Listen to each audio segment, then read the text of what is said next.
Lay it on me, Ange, I say, wondering if my portion of the buy will come back in cash or check. I just reread the contract, not because any part of me actually believed there was verbiage in there that warranted you a get-out-of-jail-free card, but because I wanted to see how much more it cost you to terminate your side of the deal. Excuse me? Allie, what do you think this is? Canceling your internet service? You signed a binding contract. The thing gets held to the laws of Illinois, for crying out loud. This is bullshit. $30,000 to the investors is chump change, and you know it. Tell him to buy me out. Tell him to ask one of his golf buddies to go in on it instead. What's the big fucking deal? The big fucking deal, Allie, is that he will turn that chump change into a big payday when he sues your ass for a breach of contract. He won't do that, I say. And you know the investor so well. How? He helped you out when you were in a rough spot. He'll give me a pass too, I say nonchalantly. Wow, you are even more naive than I thought. Let's get one thing straight. The investor's kindness isn't weakness, okay? He's not the Easter Bunny skipping around, handing out chocolates and toys. He's a businessman with 2 kids in college, a very expensive-looking wife, and a house with a mortgage that costs as much as my entire car every single month. He's not fucking around here, so if you want me to pitch the buyout situation to him, I will. Just realize he'll have 5 high-powered attorneys up your asshole by the time you get back to your studio apartment who will be happy to remind you just how unattainable the terms of that out clause are for you. Angela grabs her phone and pulls up the investor on her contacts. Her finger is on the call button. Should I? No, wait, don't. I push her hand back down to the table, and she releases her vice grip on the phone. Let's just pause for a second. Let's figure this out. This is a bigger nightmare than I could have ever imagined. Hi, hello, good morning, happy Friday. Thank you so much for setting your alarms and being here super early. The good news is that this presentation isn't like other presentations. This is a cool presentation. Or maybe the good news is that no Jesuits were here to hear me drop 3 F-bombs before 9 a.m.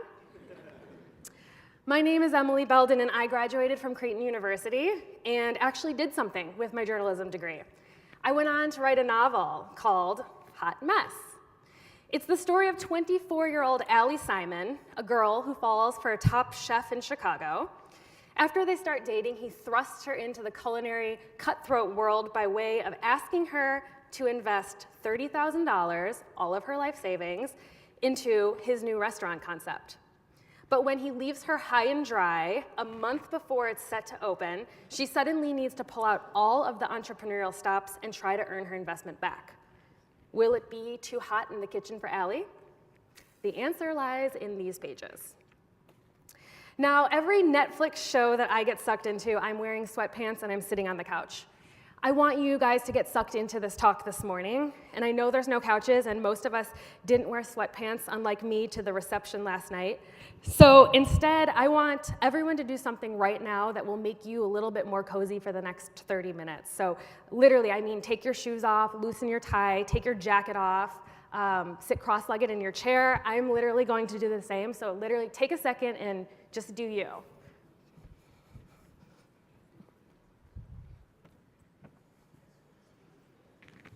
Okay, good.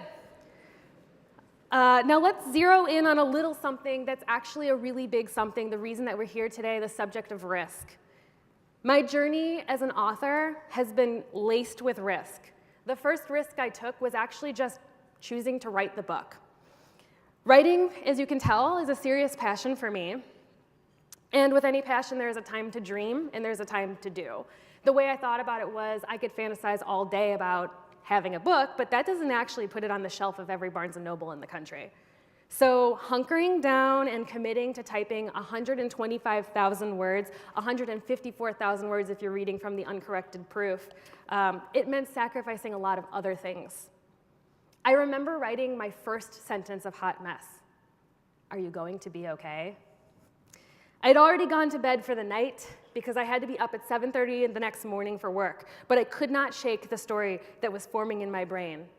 Was okay a hypothetical 3 exits ago? So I pulled the covers off sometime around 11 p.m., and I fired up my laptop in the dead of winter, where I wrote until 2 a.m. Well, 7:30 in the morning came fast that next day, let me tell you. But little did I know that would become my schedule for the next several months, 11 p.m. to 2 a.m. Getting no sleep seemed like such an inconvenience for something that didn't pay me anything, had no real guaranteed future, and seemed to everyone else to be just a glorified hobby. I like writing. But writing to me was much more than that. I knew exactly where I wanted this to go, and I knew exactly how I wanted this to end up. I wanted an agent. I wanted a book deal, even if it would cost me my time, my friends, even my money. More on that in just a few minutes. This was one of the most vulnerable points in my entire process. I made the conscious decision to hunker down in every free moment that I had so that I could put pen to paper and finish the damn draft, all while staying afloat in my full-time job and never missing a beat, because clearly I wasn't in a position where I could leave a steady paycheck and health insurance and all those things that dads are really proud of you for having. So this meant shutting out relationships, friendships, staying in when others were going out, having conversations only with myself about fictional characters. For a period of time, I honestly cared more about characters who did not exist in the real world than my own friends and family. And when I shut my computer down, I was still thinking about this world that I was creating. But in hindsight, I look back on that, and I realized I wasn't just creating this imaginary restaurant world. I was actually creating the person that I was meant to be, an author. How many of you have pulled an all-nighter working on a project for school? How many of you have stayed in to finish a paper or study for a test when there was something else you would rather go to, like a party or a concert? The way that I look at that is, that's just a paper, that's just a quiz. The most important project you're ever going to work on is yourself. So if you're already sacrificing your things like going to bed at a reasonable hour or going to that party, then just imagine how selfish you're going to end up having to choose to be with your time and your energy when the project is actually becoming the person you want to be. And yes, I do think that focusing on my writing and nothing else was a choice. I knew for as wrapped up as I was in all things hot mess, there would come a day when this process that I loved very much would be over, when my day-to-day no longer afforded me the opportunity to type 5,000 words and storyboard the next scene. Some people understood that this was temporary, that I was busy, feeling alive, feeling myself, focusing on my dream, and some did not. For those who did not, those relationships actually never got back on track, and that was a risk that I ran. So let's bounce back to how this endeavor ended up costing me money. Hot mess was my first stab at writing fiction, and as one of my favorite librarians once told me, fic means fake. So having not lived the story exactly myself, I wasn't really sure if things like character arc or plot or timeline made any sense to anyone else besides me. So before I went to pitch my manuscript to an agent and hopefully get representation, I wanted to make sure that it was the best that it could be. And when you're so close to a project that's very personal to you, you don't always see the things that need to be changed. You don't always recognize the areas for improvement. So I hired a freelance editor, and not just any editor, the best in the business. Her charge, $4,000, $2,000 upfront, $2,000 upon completion. And at that point, I had no guarantee that anyone would ever even acquire it, meaning pay me to publish the work. I realized in that moment that the fate of this book may only ever amount to me self-publishing it, if nobody ends up wanting it. Now, there are a lot of good self-published books out there, but that's precisely the problem. There's like a million. So how would I get my book to stand out? I would never make my $4,000 back, let alone pull a profit. I needed the marketing power and the publicity team and the sales team and the legal team behind a real, bona fide New York City publisher. Like I said before, I'm a fan of not only dreaming, but doing. So I bit that bullet, and I hired her. I paid the deposit, because I believed, and finance majors please correct me, that spending $4,000 for the opportunity to someday make a six-figure advance was a worthwhile investment with solid ROI. So how did this all work out for me? Let's see. 2 weeks after I submitted my edited draft for consideration, I was signed by the president herself of one of the most famous literary agents in the country, my top choice, Brown and Miller. 6 months after that, the manuscript was sold as part of a multi-book deal to the biggest publisher in the world, HarperCollins. Hot Mess debuted on March 20th of this year at every Barnes & Noble in the country on the new and paperback table, right in the front of the store, prime placement. It was also placed on the What to Read Next table, which is curated by the booksellers themselves at the flagship Barnes & Noble store in New York City. My launch party was thrown by the Chicago Tribune, and it was co-hosted with the season 12 winner of Bravo's Top Chef. It is available in countries such as Germany, Sweden, and Australia. It's also on Audible and narrated by a coveted voiceover talent, Amanda Ronconi. Pop Sugar and BuzzFeed, my Bibles, said it was the quintessential summer read. I've got the Hollywood director of The Hate You Give on my speed dial as we text about the film adaptation of Hot Mess. Last week, I got a call from the studio that Elle and Dakota Fanning are interested in the project. Also, I just turned in my latest draft of my second book with HarperCollins, Husband Material, due out in the fall of 2019. Oh, and I'm speaking here today with all of you, which is the coolest thing of them all. That sounds about halfway decent, doesn't it? You'd think the risk would end there, right? I'm a successful author who managed to get an agent, get a book deal, get published, just like I said I wanted, just like I said I would do. But let me remind you that writing is art, and like any art, it is subjective. These days, we live in a review culture world. Online platforms make it easy and public to say how you feel about anything. Slam a restaurant on Yelp. Say how you feel about that gross hotel on TripAdvisor. Talk about the books you didn't like on Goodreads and Amazon. Oh, and if that's not enough, people can just push these less than favorable reviews onto their social media, like Facebook and Twitter, often with just a quick click of the mouse. Do you remember your first day coming to Creighton? I do, in my Abercrombie flounce skirt and Ugg boots. I remember wondering, would people like me? What would they think of the clothes I wore, the major that I picked, the way I decorated my room? I live still with that kind of self-conscious worry on a daily basis. But the thing of it is it doesn't actually end with just my immediate Blue Jay classmates. It's the whole world that has access to my book, to read it, to review it, to pick it apart. My OCD does not do very well with this. But more than worry about those things, I have faith about these things. Faith that this book is a rock-solid story with tension and emotion and authenticity. I'm a reader too, and it's got everything that I want in a book.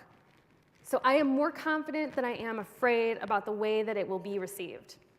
I put good vibes out there about my work, and then I get them back in the reviews, which have hovered soundly between 4.5 and 5 stars on all of the major platforms. Can we all find some wood and start knocking, please? But forget about the strangers, though. I lay awake at night wondering what my friends, family, and fiance think about it. There are no Jesuits here, right? Still? Good. There's a sex scene in the first 30 pages. The villain of the book has a raging drug problem, and the lead female protagonist, well, she's a lot like me. What did I tell you? This isn't your normal presentation. This is a cool presentation. Would my dad still be proud of something sort of risque?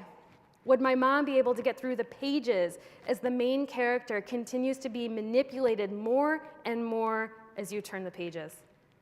I love this book so much. It's the biggest thing I'm proud of in my life. But my fiance hasn't read it yet. Did the copy on the back cover of the book scare him away? Is he embarrassed by my writing? Because I'll tell you who for sure is embarrassed by my writing? Casper mattresses. You know the brand Casper, right? They're the mattresses that come in the tiny boxes, then you open them and they expand like a sponge in water. Well, about a month ago, they recruited me to do a reading at their flagship Chicago store on November 3rd. For those of you keeping track, that's tomorrow.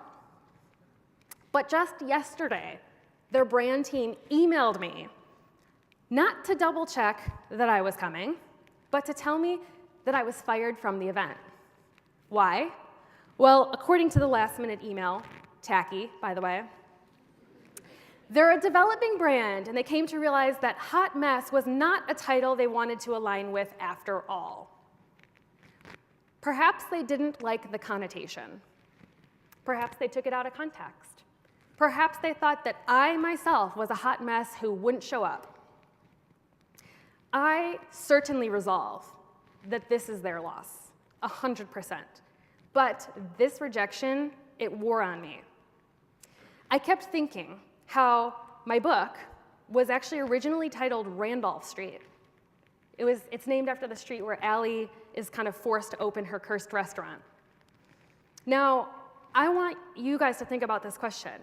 If my book was still named something neutral, like Randolph Street, do you think I would still have the gig tomorrow? If we were giving it, though, a more commercial name, Hot Mess, was a risk that we took. But I am wondering, a small voice in the back of my head, if I would still be hired for the event tomorrow. So these vulnerable thoughts, they swirl around more than you could imagine. And I actually rarely confess to anybody that I feel them. But remember when I said that there were people in the beginning who just couldn't support me, who couldn't be happy for me, who couldn't respect the journey that I was on? Well, when one person turns their back on you for following your dream, the feeling that it may happen again from someone else, it never really goes away. You don't want to lose people, you know? So this is still a risk that feels real to me, but I am working on building my confidence with it. So I've talked to you a lot about my journey and the risks involved, but I know that not all of you, and maybe not really even any of you, are on a path to become an author. So what I did was kind of take the 5 key takeaways about risk that I think can be applied to anyone's long-term goal. Now, I don't do slides, so there's nothing that's going to come up on the screen. So this really is the part where you're going to want to listen, take notes, wake up the person next to you, or even just tweet it and make everyone who's not here feel really bad. So, okay, here we go. The first one, figure out the essence of your goals. Why do you want the things that you want? I don't know if I ever really thought about that until recently, but it's a really important question.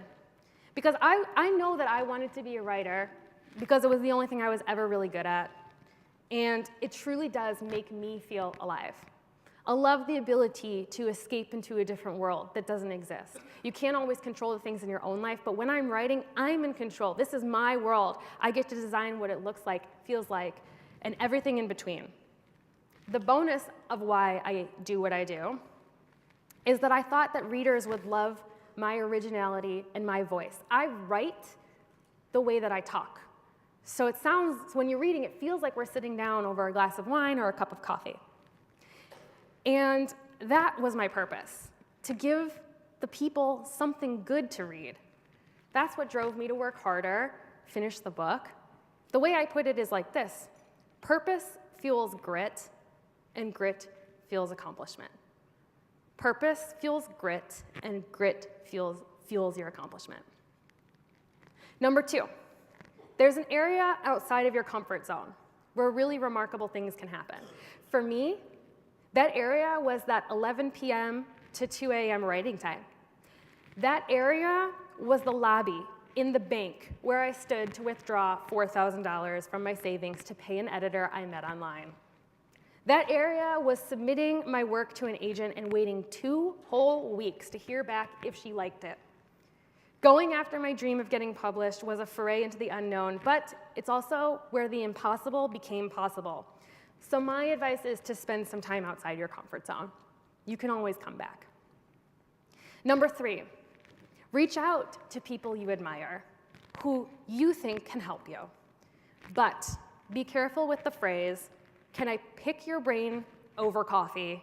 or any iteration thereof. This piece of advice is so important as you begin to enter the workforce, because probably so much of what you do right now is collaborate with other students and teachers over coffee, and everything is just lattes and mochas.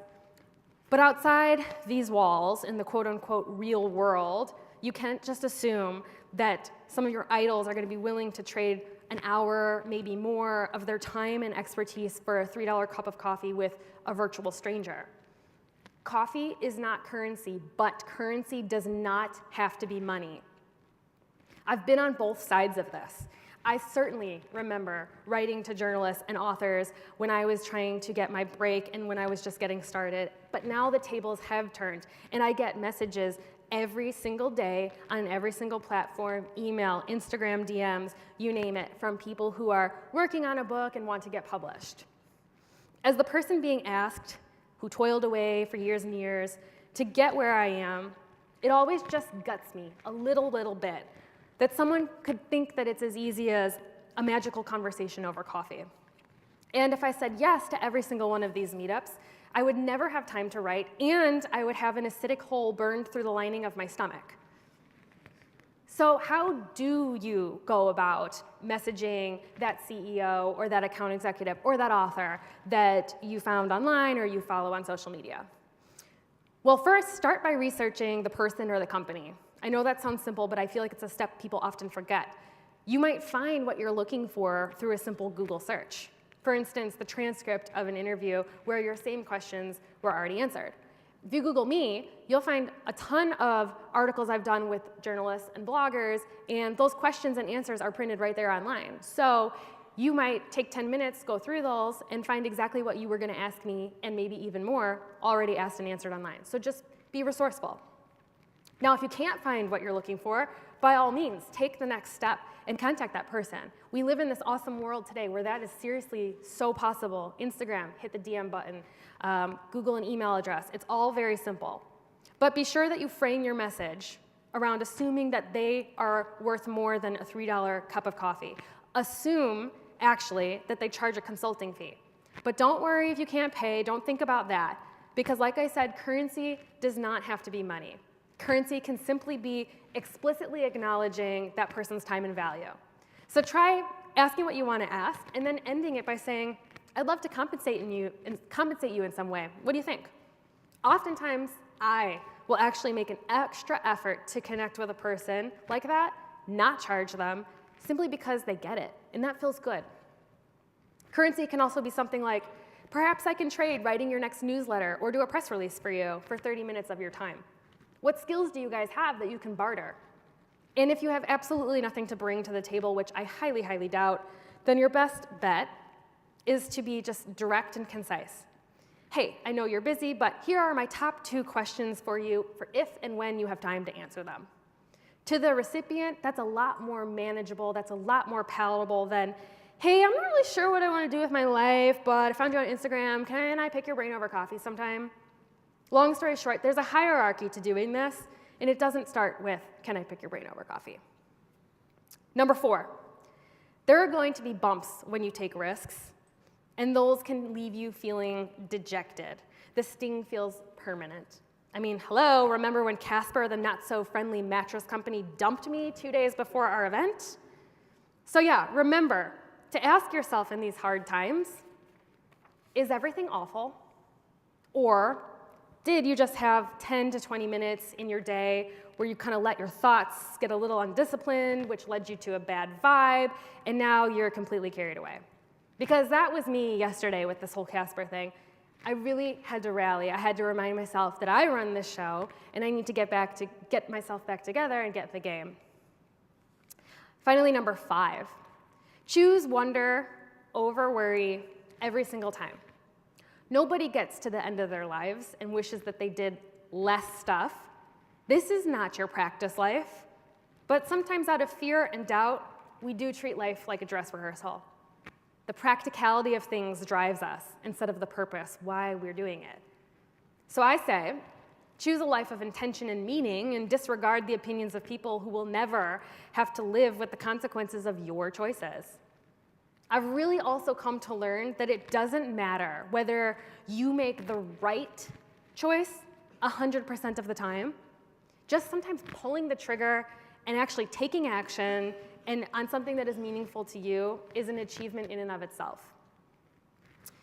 Okay, because I'm feeling generous this morning, I'm actually going to give you one more bonus tip. And that is build your own personal advisory board. Every major company has a board, right? You know this. Everyone on that board is a superstar in one area or another. They've got someone who represents finance, someone who represents law, someone who represents marketing, et cetera, et cetera. Now, the older that I get, the more that I make sure that in my friend circle, I have someone that I could lean on in all of those areas if I need to. I have a friend who is a lawyer. I run a lot of stuff by her. I have a friend who graduated from Creighton and is a nurse practitioner. I send her a lot of photos and ask if that's normal. I also have a brother who's a finance grad from Creighton, and I ask him about money stuff. My cousin is a social worker and often gives me great advice when I'm feeling a little lost. So, do you want to cut down on the risk in your life? Then surround yourself with valuable people. But most importantly, be a valuable person yourself. I can't tell you how many things I will proofread for people that are in my personal advisory board. You know, can you look over my resume? Can you look over my cover letter? Does this sound okay? Just last night, I proofread my cousin's Facebook post for her. I can't tell you how many events that maybe I can't make, but I'll donate books to. I will do whatever that I can to be of value and pay it forward, because you don't know when you're going to need that back. Now, before that I cut to some questions, I do want to share something else with you. When I do a subject-based talk, like today's talk on risk, I always like to poll my friends and followers and whatnot for their thoughts. So I asked my network what the biggest risk they ever took was, and I think I have some of their answers here. So I'm going to call out just a couple of them, and some of these are actually Creighton grads, so you may recognize their names, but taking a new job with a big pay cut, leaving, down here on the bottom, leaving my safe career as a lawyer to pursue something that made me happier. I'm making almost half of what I was making, but I am infinitely happier in this new venture, excited for the future. This was me too. The job pays me much less and is actually a step in another direction for me, but it's safe and it provides good benefits and security. Big risk, waiting for more rewards. Bottom right, walked away from a lucrative corporate-based company I co-owned to start a fun idea I had, which is how I met that person. So up at the top, quitting a successful business career to get my PhD in English Lit. I mean, the most common responses here revolve around leaving a stable, high-paying job for something that was easier on the mind and body. So I just say, as you all prepare to step into the workforce and you vet one job over the next career over another, just let this random sample that went away be your testament to the fact that success doesn't always need to come before significance. I feel like as long as you're financially secure, which does not mean uber wealthy, by the way, as long as you're financially secure, don't forget to weigh purpose as much as practicality. That is it on risk, folks. Thank you so much. A couple of quick housekeeping notes. I'm going to take a few questions. I think we have some time for those. And then anybody who wants to come get a copy of Hot Mess can come see me here before you go on to your next event, because I don't know if I'll be here later. So come visit me and we'll get you all squared away. But for now, I would love to take some of your questions on either risk, publishing, writing, Creighton, anything in between.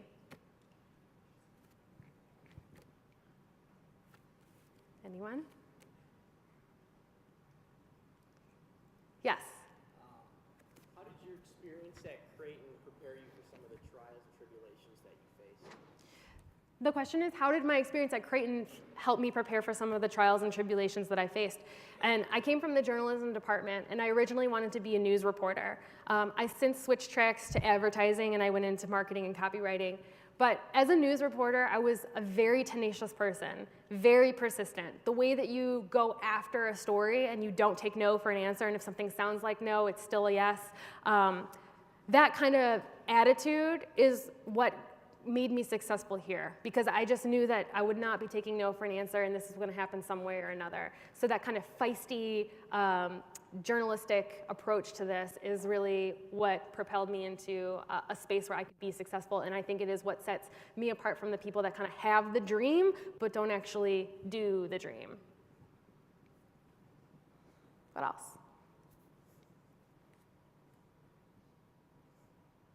Yes? No, the question is, do I feel that I'm getting complacent now that I have the success? And with what I do, it is a constant moving target. So I signed a multi-book deal. So yes, Hot Mess was that flash in the pan, Midas touch, everything is good and gravy. But I'm on my next book with them that I'm under contract for. And it's a completely different experience. Because when I wrote Hot Mess, this was like an idea that came to me that I felt very passionate about, that I saw start to finish, that I had all the time in the world to write. When I was ready, I could turn it in. With the book the other book that I'm on deadline for, it's completely different. I don't get paid unless I turn it in by this point. I have to listen to these editors tell me to do this, that, and the other thing. The second book that I'm working on is still not accepted fully into production, which is why I don't have a date of when it's going to come out. I'm constantly working on it, constantly up against a deadline. It's been going on a year of writing that book. I wrote Hot Mess in 3 months. So this is a completely different experience that, you know, when I'm not doing this and I'm not answering questions for journalists and bloggers and things like that, I am grinding, trying to move to the next thing, because I want to be done with that so I can move on to a potential third novel, or show running some of the film adaptations and getting into the film and podcast space. But right now I am like working harder than I've ever worked before, trying to get that manuscript where it needs to be a nice sophomore follow-up to this book. Yes? If Casper asked you to come back for another book, would you? I actually don't think so. He asked if Casper asked me to come back and do it for another book, would I? And it's not that I hold a grudge, even though I'm kind of good at that. It's that the way that they went about this, in my opinion, screams unprofessionality. They recruited me. So it's one thing to say, you know what, actually we read the contents of the book after all, and it's not a good fit, but to say the title is not a good fit, that's not a secret. I mean, anyone can look the title up and make a decision on whether or not that's on brand for you. So if by the time you've already recruited me and we're 2 days away from the event, you still don't know what your brand is, that's not a company that I would want to align with. I'm very aware of what my brand is and what I bring to the table, and I would think that they need to be at that same level too. Yes? With your mind so far down the line and always thinking about the future, how do you remind yourself to live the moment? Is there anything you do? Yeah. The question was, with my mind always somewhere else and thinking about the future, how do I stay present in the moment? And honestly, I'm not super great at that. It's really a weakness of mine.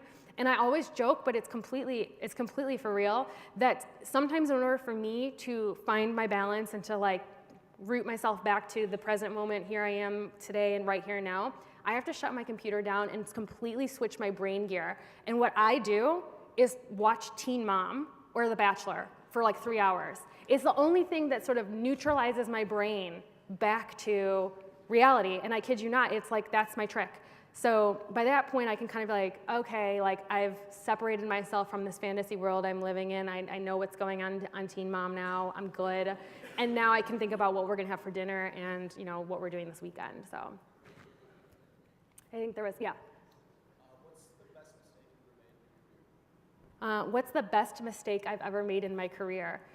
I think my best mistake was that, I don't mean to confuse anybody, but there's a book that came out before Hot Mess that I wrote called 86th, which was a memoir about kind of being in your younger 20s, fresh out of college, and navigating this real world. Like, where's the manual for that? It's a really fun book, and it reads kind of like an episode of Sex and the City. And I wanted, obviously, to get published too with that one, but I was only 24 or 25 when that came out, and I signed a deal with a small indie publisher out of Austin, Texas, who loved it, acquired it, made very few changes to it. And during that time, I did have other offers from agents that wanted more significant rewrites. And so when I was 24, I didn't want to rewrite it. I wanted immediate gratification.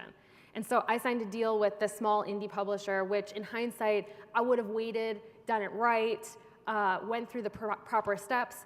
The reason I say that doing that was the best mistake I made was that first book for me gave me my platform. And that book was covered by Michigan Avenue Magazine, which is a really kind of well-known publication in Chicago. And they covered it, and they gave me the inside cover photo and a nice spread in there. And it's because of that article that my now agent called me on the phone and said, how do I not know you? Who are you? When you have something fiction coming up, I would love you to send it to me. So that conversation from that article is what developed this relationship with Brown & Miller, my top choice. And so when I was ready to send Hot Mess out for query, I just emailed it to her in a Word document and said, hey, you called me about 6 months ago. Here it is. Let me know what you think. So it's not a super typical way that I went about all of this. So yeah, I look back at that and think there's some things I would change, but overall, things happen the way that they should. And it's all kind of a stepping stone. You can see how it all led one thing to the next, to the next, to the next.